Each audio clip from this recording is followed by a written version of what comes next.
Should I be worried about Arsenal's pre-season so far? That's a serious question we need to ask ourselves. Should I be worried? Well, as an Arsenal fan, no. Welcome back to my channel, guys. It's your boy Tosin. Obviously, giving it a couple days to... Yeah, I've given it a couple days for me to marinate about Villarreal, about the Hong Kong... pre-season results and whatnot.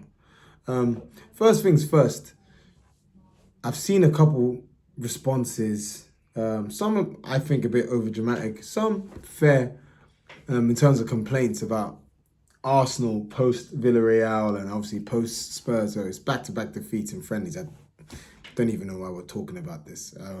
But yeah, let me just address the first thing. Here's a couple of reasons why I'm not really worried about Arsenal's pre-season, right? And there's a difference. There's a difference between being worried about Arsenal's pre-season, how it's going and what it means for the team.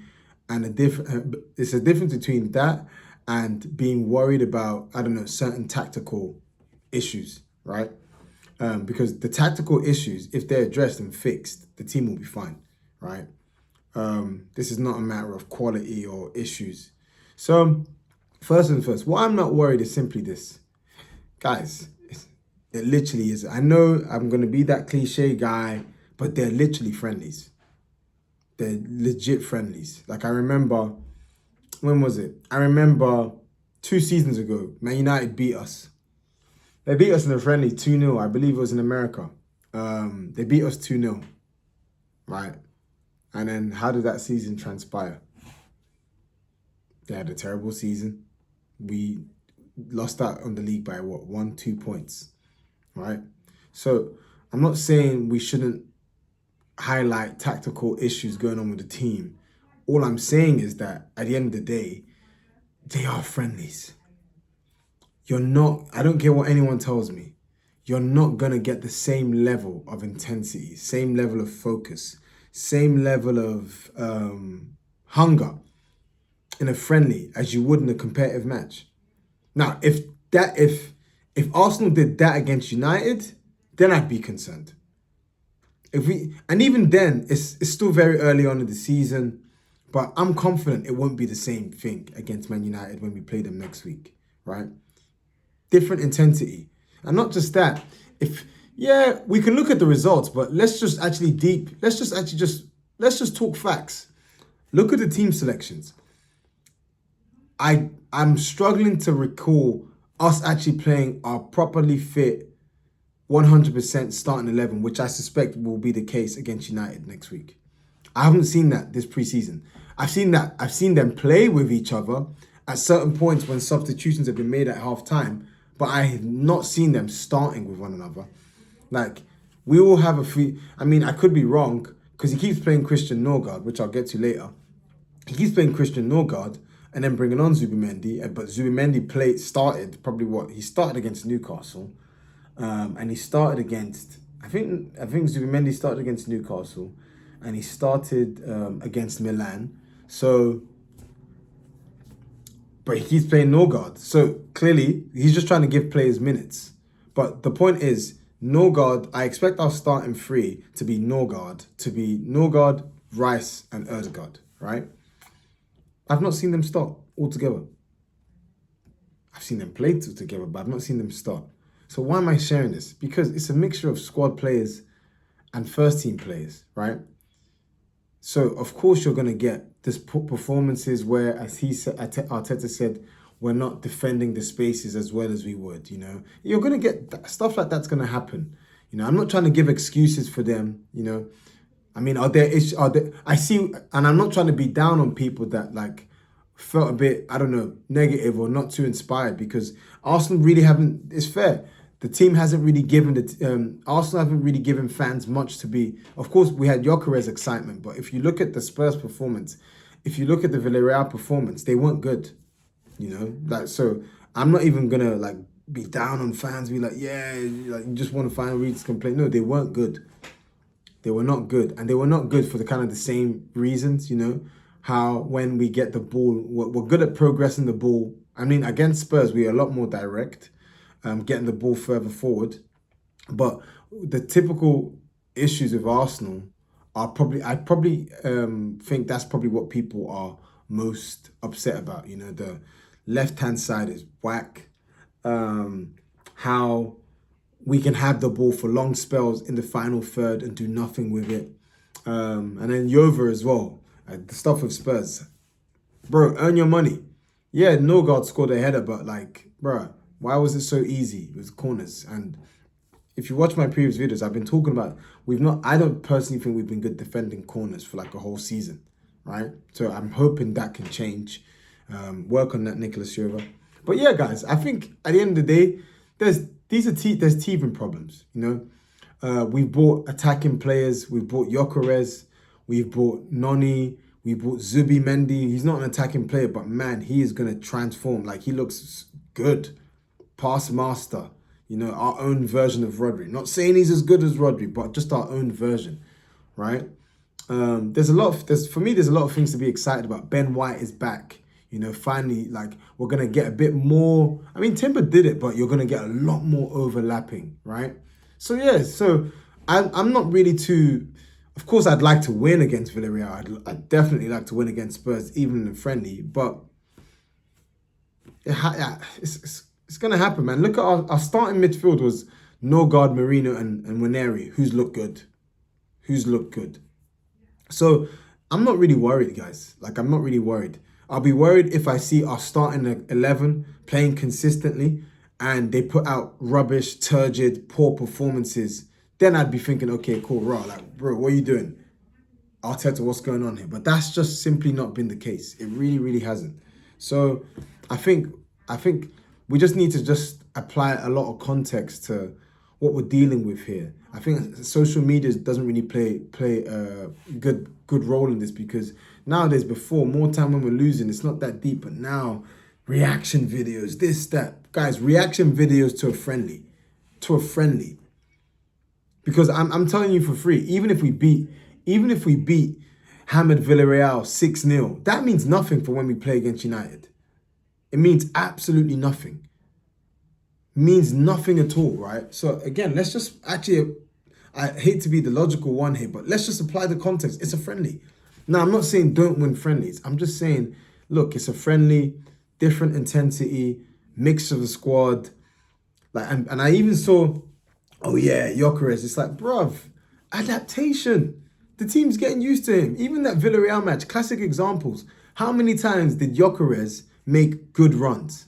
How many times where he's making a beeline, you know? And the team is just learning how to get used to him. Like, instead of launching the quick pass upwards, which would have been ideal, you get guys like Lewis Skelly, when they get the ball and he's making a run, my man is taking, and it's fair, he's trying to be patient, take the ball back into midfield, patiently probe, move it, instead of just getting it straight to Gyökeres. Probably the only person that actually kind of did that was Marino, when he slips him in, you know? And even more time, Gyökeres, like, Gyökeres can beat his man. Like, he's not just a guy that just attacks space on the transition. No, when he got the ball, he beat his man. Like, I think about an opportunity where he beats two people, puts it into the box, and no one's there.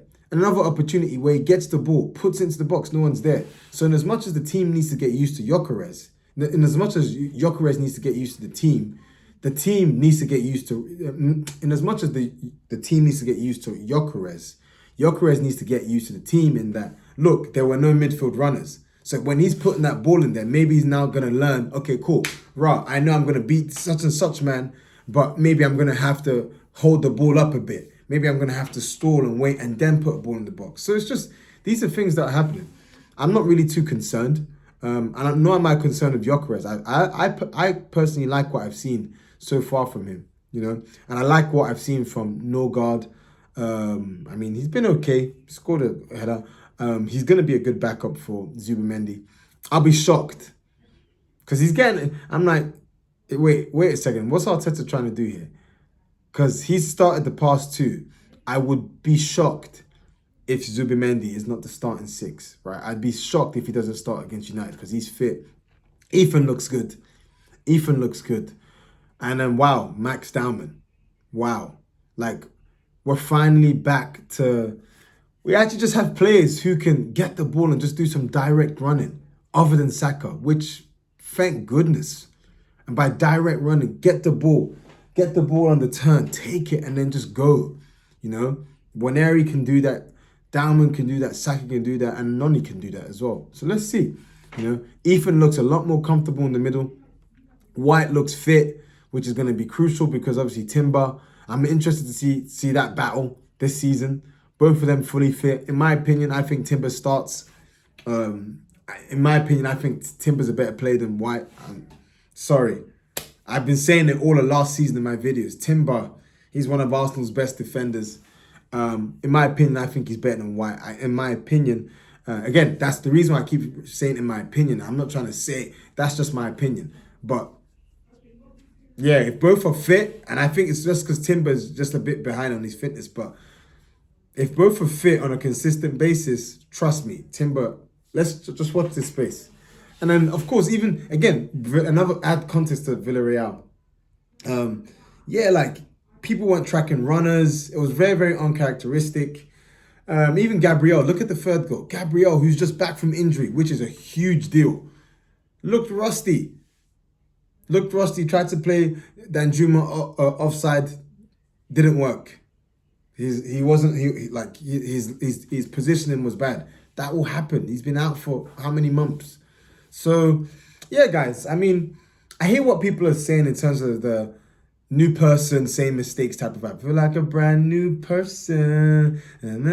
I get it. You know, you're thinking, okay, we bought Gyökeres, we bought Noni, we bought Zubimendi, but we're still kind of doing the same thing where you pass it to the left and nothing happens, and Martinelli, who's not a touchline winger, he's trying to play a touchline. I get it. But at the same time, look, we've bought these players for a reason. I would not be shocked if some players start getting phased out of the team. It's interesting what I'm seeing with Gyökeres. Actually, he's probably playing him. So did he start against Spurs? Did Gyökeres start against Spurs? No, he didn't. He came on as a sub. I would expect Gyökeres to start against Athletic on, when is it? Is it today? Today? Yeah, I would expect him to start. That doesn't mean he's going to start against United. I'd love for him to start against United, but I suspect he's probably going to start Havertz. And I suspect he's probably going to play Gyökeres a bit more so the team can get used to him and so that he can build his fitness up as well. But yeah, guys, don't be worried about Arsenal's pre-season. Only be worried if we're 7 games in, team still looks exactly the same, yada, yada, yada, yada. Even then, actually, no, I'm not going to do this worry stuff. No, don't do it. Don't fall for the trap. Like, bruv, a lot can happen in a season. Even if we start off amazingly, it doesn't mean that we got to start learning. We got to look at everything in the context of an entire season. A team can look very different across the season. A team can look one way August to December, then another way January to February, and then another way March to May. Look at PSG, prime example. PSG who dumped Arsenal out of the Champions League, right? They came to our ground last season, right? And looked terrible. Vitinha, all of these guys. Vitinha had a lot of the ball that day. He did nothing with it. Nothing. They looked terrible. Saka had Mendes on toast every time. Kept beating him for fun.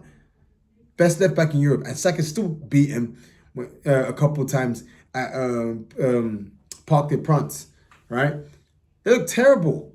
But guess what? That was not the same PSG that knocked us out. So all I'm saying is, like, look, let's not be worried. Let's not underestimate what can happen across a couple of months. And I think that's kind of what not just Arsenal fans, that's just what fans do, you know, me included. We overestimate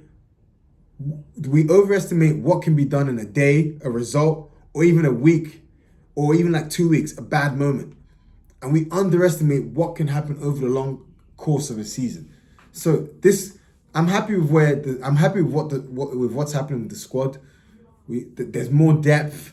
We can play an entire midfield free, competent players. I still feel a bit iffy about Marino in the 8, but it is what it is, you know. But bring Eze. Yeah, I'm still waiting on that signing. Hopefully we get him. Sell Javier Vieira. Sell Zinchenko. Hopefully sell Trossard. Look, guys, this is not the time for me to be worried. There's a lot to actually be. There's a lot to look forward to. I just want to, my main concern really isn't, of course, these friendlies, but my main concern is complete the signings. Have the right squad. Once we have the right squad, Arteta's a good manager. With the right squad, let's see what he does this season. And then if he doesn't do it, then I'm going to be like, okay, bro, I'm coming for you. But for now, I'm going to be chill. And I suggest you do the same too. Anyways, guys, thank you so much for listening. All the best. Take care.